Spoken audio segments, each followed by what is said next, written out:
Et oui, l'Iran, ça fait presque un mois qu'ont commencé les premières manifestations dans les bazars iraniens.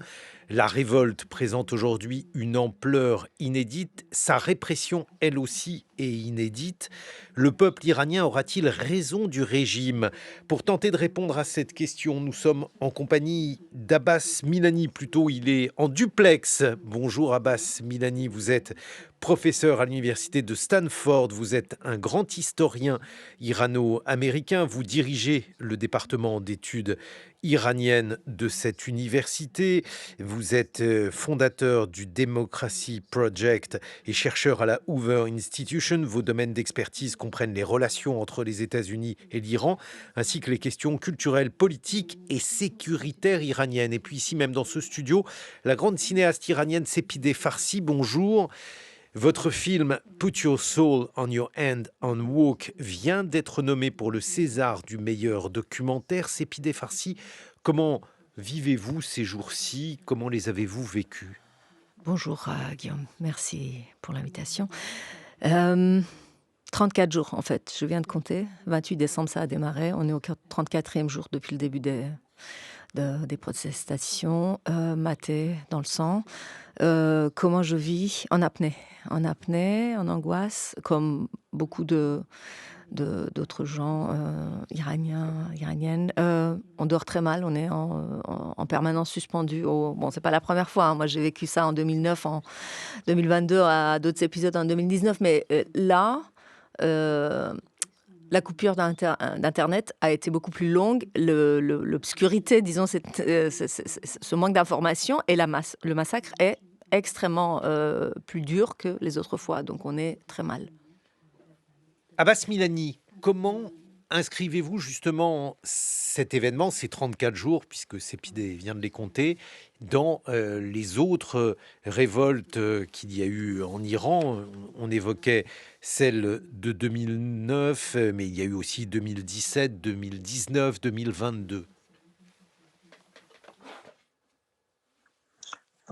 I think the extent of opposition, Je pense que the differences of l'ampleur social de classes l'opposition, that les participate, différentes classes the number of sociales qui prennent civilians part à la, in this la participation révolte, le is nombre de unprecedented. civils qui prend part And à la even more révolte est sans unprecedented précédent. is the Et criminal encore brutality plus, of this regime. la I répression don't think in the criminelle, la brutalité 100 criminelle years de of ce régime. Iranian history there has ever been this Lors du level of dernier siècle brutality against d'histoire d'Iran, je demonstrations, pense que ce against niveau de peaceful brutalité go-down in contre history. des And today manifestants has est sans imprinted précédent. so harmony, Ce sont and des jours everyone who participated in this infâmes criminal act. et toutes les personnes qui ont participé à ces actes criminels devront rendre des comptes. Comment voyez-vous la répression du régime, puisque semble-t-il, c'est aussi l'une des singularités de cette révolte, Abbas Milani? It is, I think, one of the specific Selon moi, aspects euh, because of, as I c'est un indicated, aspect the absolute spécifique brazen en raison brutality. de They la wanted to bring brutalité fear into the effroyable hearts of de la their people. répression. Le That's régime why souhaite they went insuffler la and peur. acted as an occupying force. C'est pour ça I think qu'ils for the agissent comme une French force listeners, d'occupation. Je listeners, pense que pour les Français et Françaises remember qui nous the Nazis écoutent, in the last year cela peut faire of the allusion au occupation, nazisme et aux the way they derniers treated jours de l'occupation dissidents, de la the way they France. treated Le traitement people des who were dissidents, fighting for a free euh, France. This le is the way traitement des they came résistants to qui se now battaient pour une France treating libre. Cela fait people écho au traitement réservé and à la population numerous iranienne numbers. et There au are massacre enormous numbers of de nombreux Iraniens et Iraniennes. Il existe énormément de prisonniers. Des milliers de personnes ont été forcées de passer, de subir des chirurgies, d'être opérés. Certains ont perdu leurs yeux. Comme vous l'avez dit, la connexion Internet a été coupée. Il est donc très difficile d'obtenir des informations.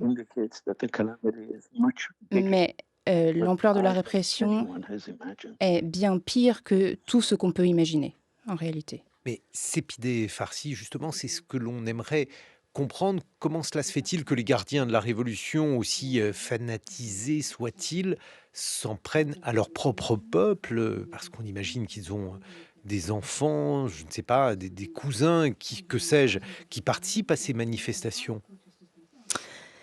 Difficile à comprendre. C'est vrai que je ne voudrais pas être à leur place et c'est difficile d'interpréter le.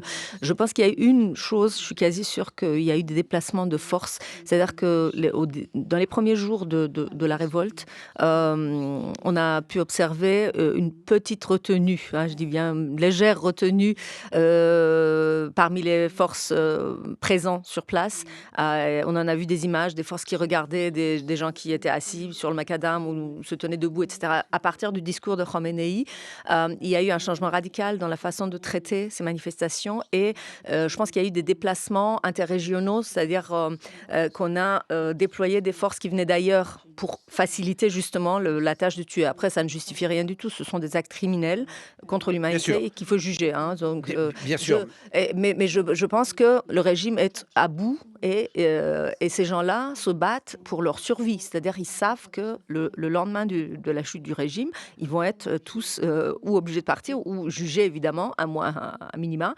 Et donc, ils se battent aussi pour leur survie. La cruauté, enfin le degré de, comme le disait Abbas Milani, de la sévérité de la répression et le degré de crime déployé contre des civils sans armes montre comment dire, la fragilité du régime. Mais est-ce que, je vais vous poser une question naïve, mais est-ce que dans votre famille, dans vos amis, que sais-je, est-ce qu'on connaît des gardiens de la Révolution ou bien s'agit-il, je ne sais pas, d'une classe de gens qui, pour des raisons politiques ou peut-être sociologiques, est complètement séparée du reste de la société?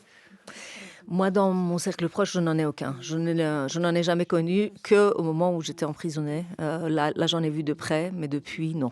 Et alors, quand vous les voyez de près, est-ce qu'ils sont d'autres Iraniens que les Iraniens normaux, je mets les guillemets, qui conviennent? Euh, D'autres Iraniens, je ne sais pas. Il ne faut pas diaboliser, vous savez, le mal. Non, je vous pose des Ouais. questions Mais naïves. vous savez, au moment, justement, sous le nazisme, qui étaient tous ces Allemands qui ont collaboré avec le Troisième Reich sans une Mais participation? alors, justement, le Troisième Reich était beaucoup plus agressif et dur à l'encontre des non-allemands. Moi, je pense par exemple aux Cambodgiens qui se sont livrés. Les Khmers, oui. Je pense à ceux-là, Mhm. à ceux qui se sont livrés au génocide. On a souvent dit qu'il y avait par exemple une opposition entre les villes et les campagnes. C'est probablement beaucoup trop sommaire, mais est-ce que ça, c'est quelque chose qui ferait sens, par exemple, en Iran? L'endoctrinement idéologique, oui, bien sûr, au départ. Et je pense que là, on est dans une guerre de survie. C'est vrai que beaucoup de jeunes issus de familles, alors pas forcément des gardiens, mais des gens qui étaient très proches du régime, ont fait scission. Il y a des jeunes, deuxième, troisième génération, donc dans la vingtaine, qui disent j'en ai rien à cirer, qui quittent, qui prennent des distances. Mais il y a encore, ce sont des apparatchiks en fait. C'est les intérêts économiques aussi qui jouent. Et donc, je peux pas. C'est difficile d'analyser pour moi.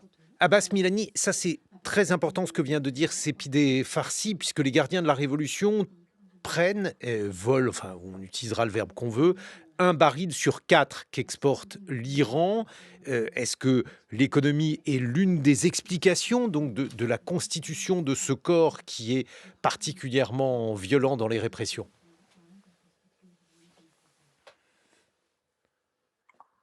Uh, I don't understand the question. I'm sorry. Pourquoi les gardiens de la Révolution s'en prennent-ils à leur propre peuple? Well, first of all, you have to remember a couple of things. Tout d'abord, quelques éléments à garder à l'esprit. Il est de plus en plus élaboré que le régime a utilisé des mercenaires étrangers dans l'attaque. Personne dans l'appareil policier n'allait se livrer à ces actes criminels. Ils ont fait appel à des personnes du Hezbollah et à Ashwal Shavi pour commettre ces massacres. Les membres de l'IRGC se sont également livrés à ces atrocités. Les gardiens de la Révolution ont libéré 5000 personnes, les ont fait sortir des geôles et les ont nommés, leur ont donné des motos, les ont armés et leur ont dit « Allez-y, vous pouvez tuer ». Ils ont donc fait appel à des criminels, à des mercenaires étrangers et ensuite aux rentiers de l'État. Les gens de la Basige, de l'IRGC, des gens qui ont été payés, qui sont riches à millions, au-delà de tous leurs espoirs. Et il s'agit de milices étrangères, d'un régime qui est méprisé par son peuple. Je pense que le régime ne peut pas poursuivre. Il existe déjà des signes de fracture au sein même de l'appareil de renseignement, au sein même de l'armée. Mousavi, un Premier ministre, a été emprisonné pendant 14 ans juste pour une simple question. Il a demandé aux milices iraniennes, à l'armée, au CGRI, de déposer les armes. Donc toute personne qui est dotée d'une conscience dans ce régime sait que la situation ne peut se poursuivre ainsi, qu'il détruise la réputation du régime et de Khamenei, qui n'en a aucune, mais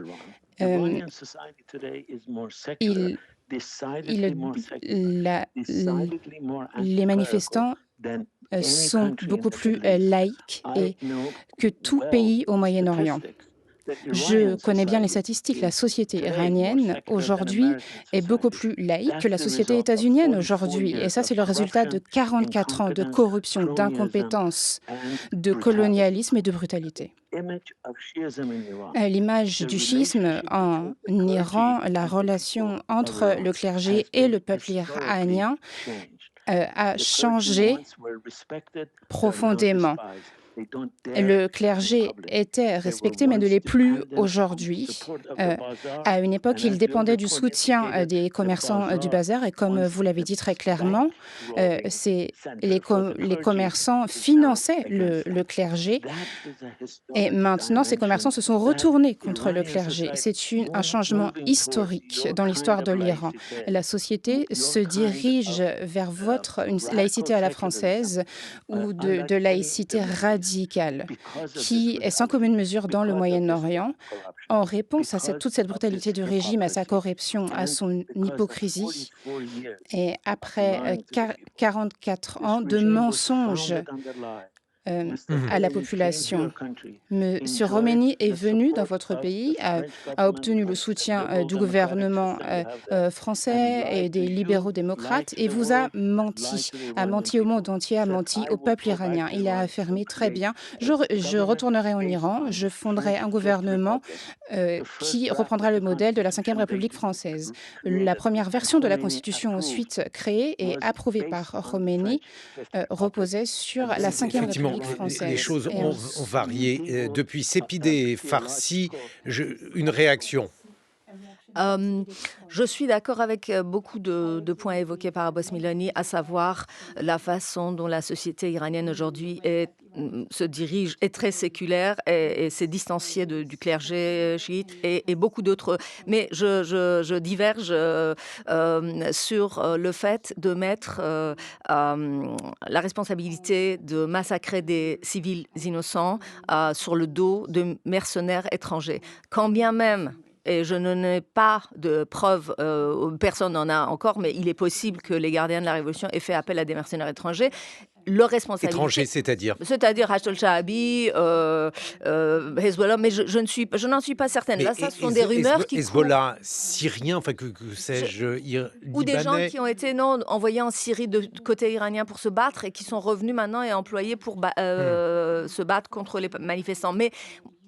il faut se dire qu'il y a des Iraniens qui tirent sur d'autres Iraniens. Je ne veux pas diaboliser, mais je ne veux pas innocenter non plus. Leur responsabilité est engagée. Le corps des gardiens de la Révolution est une organisation terroriste. D'ailleurs, je salue le vote au Conseil de l'Europe. Donc, il faut attendre. Il faut attendre. En fait, l'histoire nous montrera qui ont été ces gens qui ont tiré sur les manifestants. Mais aujourd'hui, on peut parler malheureusement de plus de 30 000 morts. Je pense là, les chiffres que je viens de voir. On parlera des chiffres aux environs du 8h20, mais Sepideh Farsi, ça fait longtemps qu'on entend dire que le pouvoir est méprisé. C'est un mot spécifique, méprisé, parce qu'il y a des pouvoirs autoritaires qui sont craints, redoutés, parfois même supportés par une partie de la population. Là, vous diriez que le mot qui prévaut, c'est le mot méprisé? Oui, on peut parler de mépris, on peut parler de toute façon, à minima, d'une perte de légitimité totale, quasi totale. Là, les gens qui sont sortis dans les rues, il y avait de toutes les... Alors, au-delà de la religion, je pense que la religion n'est même plus une question. Il y avait des femmes en tchador, il y avait des femmes justement non voilées. Enfin, il y avait toutes sortes de catégories d'âge et sociales représentées et dans toutes les provinces iraniennes. Donc, oui, la perte de légitimité est totale, je dirais. Et cette fracture aussi, c'est vrai que le communiqué de Mir Hossein Mousavi d'hier soir, qui date d'hier, dont a parlé Abbas Milani, est très important. C'est un ancien Premier ministre, il est en résidence surveillée, quasiment emprisonné en fait depuis 15 ans. Depuis février 2011, donc bientôt 15 ans, et il a appelé à poser les armes. Il a appelé les forces à poser les armes. C'est très clair. Donc, la fracture, de toute façon, c'était un dissident depuis longtemps, mais c'est un ancien proche de Khomeini, voilà. Et même lui, il appelle à poser les armes. Il dit, votre temps est fini, partez, partez, partez. Partez, mais en posant les armes. Est-ce que vous pensez que, par exemple, cet homme pourrait constituer une alternative? Parce qu'on dit qu'il n'y a pas véritablement d'alternative politique constituée. On en reparlera tout à l'heure. Lui, il est dépassé. Il a été intéressant à un moment donné comme figure. Je ne suis pas partisane de Mir Hossein Mousavi, mais c'est un homme qui a eu quand même un certain courage de tenir sa position depuis qu'il a perdu... Enfin, c'était lui le gagnant en 2009, mais il est emprisonné avec sa femme d'ailleurs. Il tient quand même sa position, il n'a pas flanché, mais je pense que le leadership est en prison aujourd'hui, c'est-à-dire beaucoup de dissidents du type Narges Mohammadi, Tojzadeh, beaucoup d'autres personnes dissidentes emprisonnées. C'est là d'où viendrait le futur leadership. Sepideh Farsi, on vous retrouve dans une vingtaine de minutes. Votre dernier film, Put Your Soul on Your Hand on Walk, vient d'être nommé pour le César du meilleur documentaire. Abbas Milani, professeur à l'université de Stanford. Vous êtes traduit ici même par Maud Morrison. On se retrouve dans une vingtaine de minutes. On va notamment évoquer la terrible question du comptage des morts. 8 heures sur France Culture. Avec nos invités, Sepideh Farsi, cinéaste iranienne, votre film Put Your Soul on Your Hand and Walk vient d'être nommé au César du meilleur documentaire. En duplex, Mahmoud Amiri Moghadam, vous êtes directeur de l'Iran Human Rights. À Oslo, on va évoquer avec vous dans quelques minutes le terrible comptage des morts. Et puis ici même dans ce studio, Essam Eslami, vous êtes documentariste iranien. Vous êtes sélectionné au FIBA-Doc pour votre film Citoyens enchaînés. Tout d'abord, une question. Vous étiez il y a 5 jours à Téhéran. Vous avez donc vu les émeutes. Qu'est-ce que vous avez vu? Comment cela s'est déroulé sous vos yeux?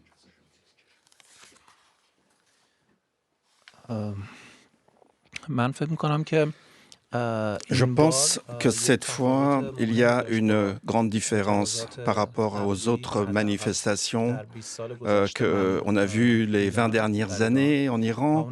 Et cette différence, c'est qu'au fait, ça a été très rapidement emmené vers l'agression, la répression, parce qu'une partie de la population qui était dans les rues pensait que le régime allait s'effondrer rapidement et il ne pensait simplement qu'il fallait donner un dernier coup. Et bon, je n'y croyais pas personnellement cela, mais l'influence des personnes de l'étranger qui ont soutenu et qui ont donné des informations, des nouvelles, et ils leur disaient simplement qu'il fallait donner un dernier coup à ce régime. Et donc c'est pourquoi ça a été emmené très vite vers de la violence. Et en même temps, le régime, par rapport à la situation actuelle de faiblesse dans laquelle il se situe, n'a pas pu supporter que ces manifestations puissent durer des semaines, voire des mois, ce qu'on a pu voir dans le mouvement Femmes, Vie, Liberté, et il a voulu mettre un terme assez rapidement à cela, car cela aurait pu avoir une conséquence d'une agression israélienne ou autre. Qu'est-ce que vous voulez dire par là, Essam Eslami? Est-ce que vous pensez que le régime aujourd'hui est solide malgré le mépris, la haine que lui vouent les manifestants?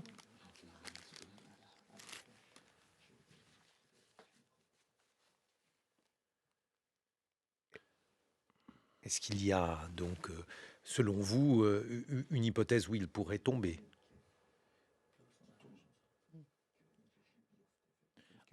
Je ne pense pas. Si on parle de révolution, cette révolution a commencé il y a 120 ans. Et avec l'arrivée au pouvoir de la royauté des Pahlavis qui ont eu un échec dans les années 78, et peut-être que là, on se trouve à un niveau de bascule vers l'avant. Bien que tout le monde ne soit pas prêt pour cet événement. Votre documentaire Citoyens enchaînés explore le système de surveillance électronique qui transforme Téhéran, dites-vous, en prison à ciel ouvert. Quelques mots sur ce système.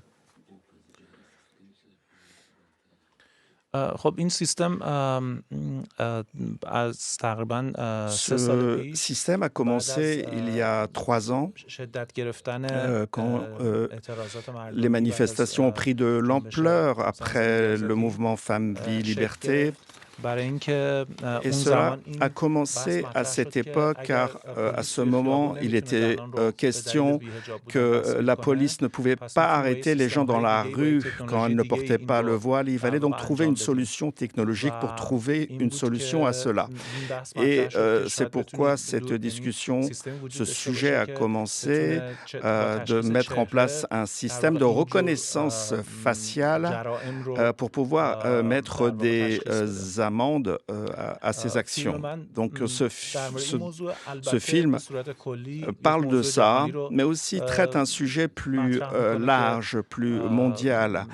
Et ce n'est pas un événement nouveau, et on en parle aussi ailleurs à d'autres occasion. J'ajoute que votre film sera visible, Essam, au Festival du court-métrage de Clermont-Ferrand dans les 4 jours prochains. Il y a toujours une question, comment faites-vous pour filmer en Iran un film qui manifestement est hostile au régime ? Alors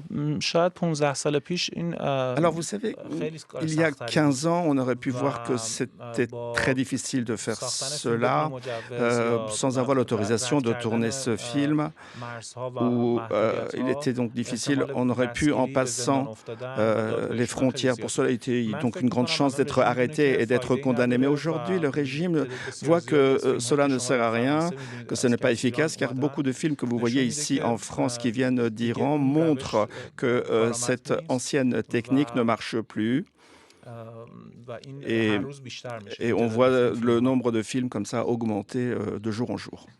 Mahmoud Amiri Moghadam, nous sommes en duplex avec vous. Vous dirigez l'Iran Human Rights à Oslo et je souhaitais que vous évoquiez pour nous le terrible décompte des morts.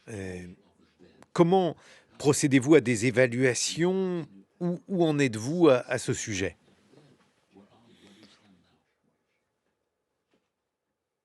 Yes, good morning. So, as you know, we have been Bonjour. facing probably the biggest Nous faisons face probablement au plus grand meurtre de manifestants à une échelle inconnue. Donc il est très très difficile en tant qu'organisation des droits humains, avec les normes que nous avons, de donner un chiffre exact, parce que nous avons besoin de diverses sources indépendantes, on a besoin de documentation, différents niveaux de vérification, et les circonstances actuelles, avec l'arrêt de l'Internet, avec des familles menacées, c'est impossible. Mais les preuves que nous voyons et les témoignages oculaires que nous recevons d'Iran, eh bien, montrent qu'il y a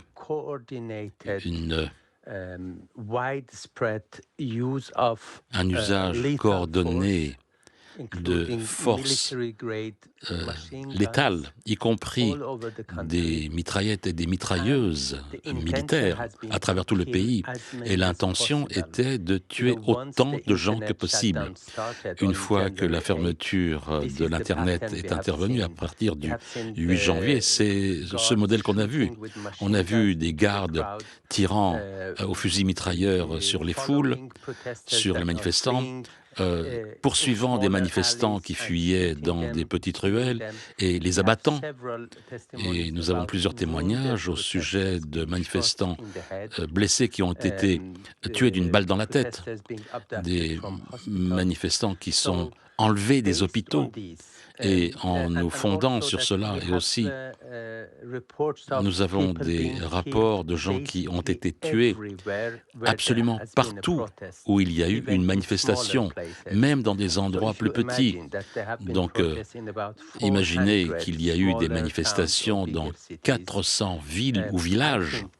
Donc, je pense que les chiffres qui circulent actuellement dans les médias, 20, 30 000, peut-être même plus, n'est pas irréaliste.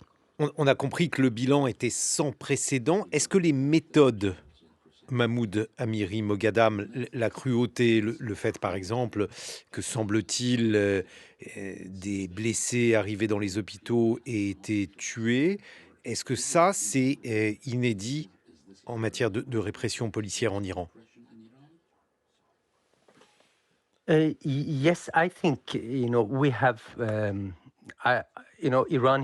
Oui, vous savez, notre organisation de défense des droits humains en Iran, nous travaillons depuis 20 ans sur ce sujet et rien de tel ne s'est produit depuis 20 ans. Il faut revenir à 1981 et même alors, ce n'était pas comme ça. Il y avait des exécutions sommaires, il y avait des jugements hâtifs et des exécutions sommaires, mais même à ce moment-là, l'échelle et la brutalité n'étaient pas à ce niveau-là.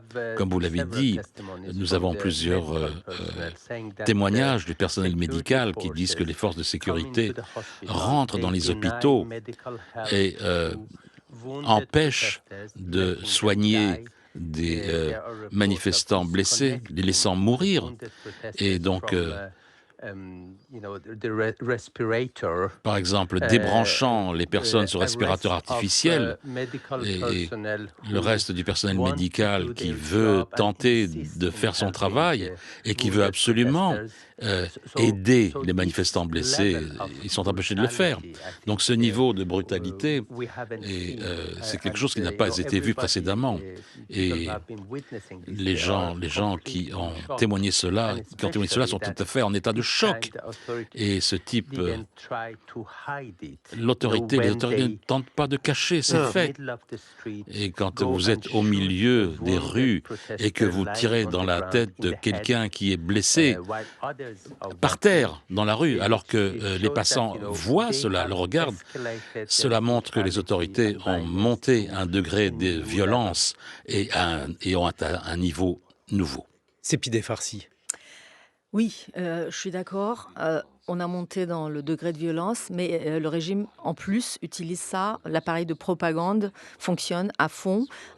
L'IRIB, donc la télé d'État, a montré même des images de la morgue de Kahrizak, ce qui, dans le passé, ne serait pas fait de la même manière. Ils utilisent les images de leurs propres crimes pour créer de la peur. D'où aussi le fait qu'effectivement on tire des manifestants à bout portant sous les yeux d'autres. C'est vrai qu'il y a des actes qui sont comparables à ceux qui se sont passés dans les prisons iraniennes en 81, 82 et en 88. Mais là, on a un degré supérieur. Et puis, il y a des choses qui étaient faites au moment du mouvement Femmes Vie Liberté, à savoir, ça a débuté là, tirer à coups de chevrotine dans le visage et viser les yeux. Là, il y a des chiffres, on parle de 100 000 éborgnements. C'est-à-dire, là, on a dépassé, mais ce sont des méthodes qui avaient déjà commencé. Et en fait, dans le degré, ça a dépassé tout ce qui avait été vu avant.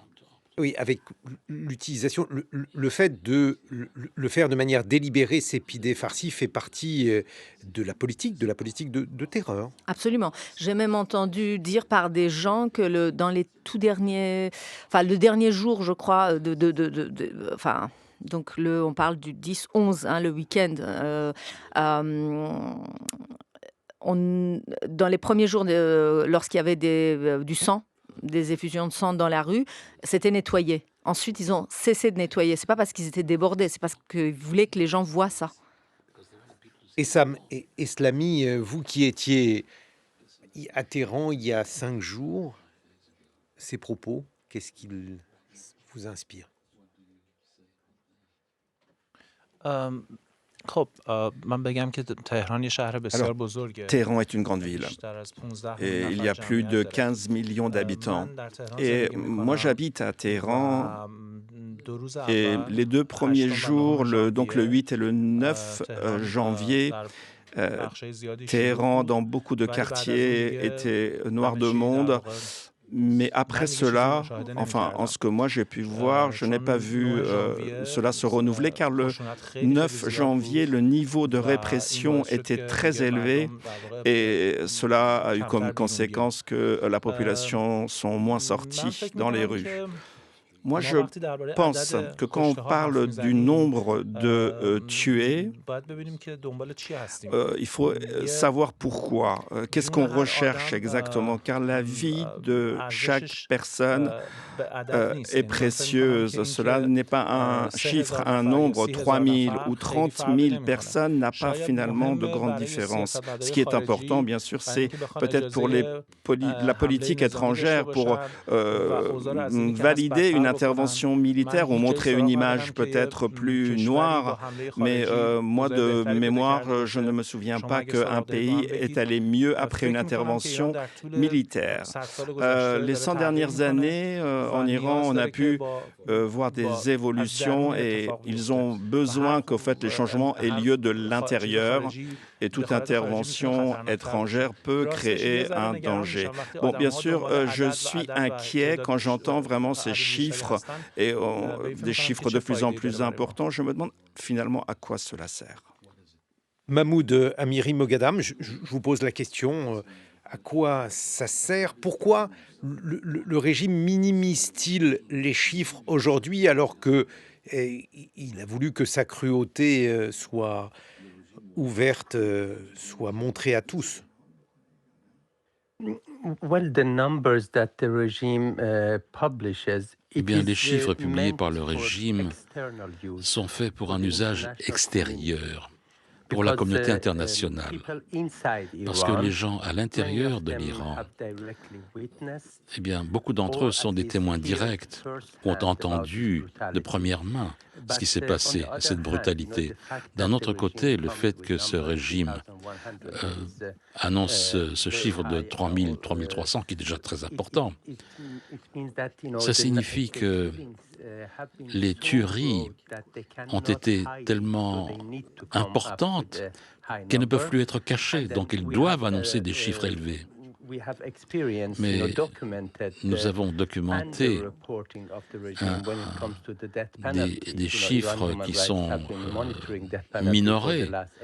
Par exemple, lorsqu'il s'agit des exécutions. Au cours des 5 dernières années, le pouvoir a annoncé entre 10 et 20% du nombre d'exécutions que nous pouvons confirmer. Donc, ils ne peuvent pas cacher cela. Mais les gros chiffres sont pour la communauté internationale et ils veulent relâcher la pression. Tout d'abord, mettre la culpabilité sur les agents étrangers pour ces morts. Mais de façon intérieure, en Iran, les gens pensent et sentent la brutalité. Ils sentent cette peur. Je ne peux pas m'empêcher de rapprocher cette question des chiffres à votre film Sepideh Farsi Put Your Soul on Your Hand and Walk, ce documentaire qui raconte la vie à Gaza pendant la guerre à partir de la vie de Fatem Assouma, une jeune photojournaliste palestinienne qui a aujourd'hui été tuée sous les bombardements israéliens. On a appris dans le journal qu'il y avait une approbation du décompte des morts à Gaza par l'armée israélienne. J'aimerais là aussi votre réaction. Tout d'abord, une précision. Fatma Hassouna a été assassinée par une attaque ciblée sur sa maison avec toute la famille. Il n'y a que sa mère qui a survécu. C'est une attaque ciblée. Ça a été prouvé par l'enquête de Forensic Architecture. Oui, l'approbation des chiffres de 71 000, j'ai vu ce matin, par l'armée israélienne. On va voir quel est le chiffre final, mais comme le disait Hessam, c'est vrai, une vie est une vie. Et j'aimerais qu'au-delà, invité par rapport à ce qui a été dit par Jean Lemarie, je pense qu'au-delà des clivages politiques, il faut reconnaître qu'il y a eu un massacre sans précédent, que des civils sont morts, beaucoup. Quand le régime iranien dit 3005 ou 3004, il faut le multiplier par 1. En général, on a un facteur de 4 à 5 pour arriver à un chiffre plus crédible. Et c'est vrai que les appareils de propagande font leurs affaires, mais il faut reconnaître le fait que le peuple iranien a payé un prix fort, la jeunesse surtout, parce que je vois énormément de jeunes, des enfants ont été tués dans la rue, à des tirs à bout portant sur des enfants de 3 ans, 8 ans, 12 ans. Beaucoup de jeunes lycéens de 16 ans. Moi, ça me fait penser à ce qui s'est passé en Iran dans les années 80. Ce régime, évidemment, n'est pas... Ou ce qui s'est passé en Syrie. Ou ce qui s'est passé en Syrie, ou ce qui s'est passé à Gaza, puisque je parle aussi, dans mon film, c'est de ça qu'on parle. Et malheureusement, ce sont toujours les civils qui payent le prix. Il y a aussi une question sur le plan géopolitique qui se pose entre l'Iran et Israël, Sepideh Farsi. Et justement, qu'est-ce que vous en pensez? Est-ce qu'un Iran démocratique pourrait aider à améliorer l'état de la région? Un commentaire. Absolument. Moi, je mets ma main à couper qu'un Iran fort et démocratique est un facteur de stabilité régionale. Ça n'est pas ce que dit Netanyahou et son gouvernement, ça n'est pas ce que veut Trump.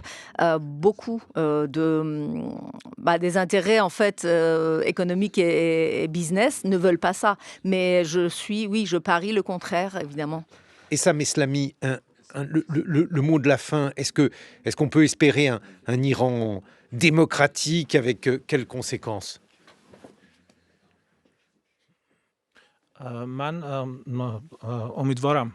J'ai espoir. Je pense que on regarde les 2 dernières années et on regarde d'une vision plus large, faisant un zoom arrière, nous pouvons avoir de l'espoir. L'Iran est un grand pays, plus de 90 millions d'habitants, mais ce changement va demander des années. Essam Eslami, votre documentaire Citoyens enchaînés visible à Clermont-Ferrand dans 4 jours au Festival du documentaire, Sepideh Farsi, votre film Put Your Soul on Your Hand and Walk vient d'être nommé pour le César du meilleur documentaire. Un rassemblement à 16h ce samedi à Port-Royal, marche silencieuse en hommage aux victimes iraniennes.